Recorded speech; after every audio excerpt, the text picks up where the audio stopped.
తమ గురువు గారు విజయవాడ నగరం నుంచి చెన్నై తరలి వెళ్ళిన తర్వాత శ్రీ ఘంటసాల వెంకటేశ్వర ప్రభుత్వ సంగీత నృత్య కళాశాల యందు తన సంగీత విద్యాభ్యాసాన్ని కొనసాగించారు. 1973 సంవత్సరంలో సోదరుడు ప్రమాదవశాత్తు మరణించడంతో కుటుంబ బాధ్యతలు భుజాలు వేసుకుని విద్యాభ్యాసం నిలిపి ఉద్యోగం చేయవలసి వచ్చింది.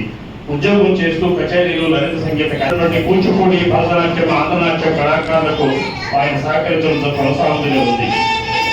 పద్మభూషణ్ డాక్టర్ వెంకట చంద్రశేఖర్ గారు, పద్మశ్రీ నటరాజ రామకృష్ణ గారు, భరతకళా ప్రపంచ శ్రీ గోరాడ నరసింహారావు గారు, పద్మశ్రీ వేదాంత సత్యనారాయణ శర్మ గారు, పద్మశ్రీ శోభానాయుడు గారు, మంజుభార్గవి గారు, భానుప్రియ గారు, మీనాక్షి శేషాద్రి గారు, జూనియర్ ఎన్టీఆర్, హేమాద్రి చిదంబర దీక్షితులు, సత్వా సత్యనారాయణ, వనశ్రీ జయరామారావు, ఇలా వీరందరూ చాలా పేర్లు ఉన్నాయి. వీళ్ళందరూ కూడా ఇవాళ సంగీత నాటక అకాడమీ అవార్డు గ్రహీతలు, పద్మశ్రీ అవార్డు గ్రహీతలు, పద్మభూషణ్ అవార్డు గ్రహీతలు. అనేక మందికి ఆయన విజ్ఞానం, ప్రజ్ఞానం, జాగ్రత్త, యాదవ్, సంకల్పమానం, ప్రకల్పమానం, కుటుంబం.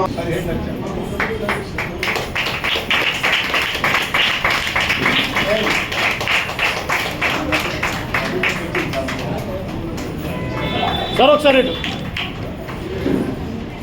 సన్మానించడం జరుగుతుంది.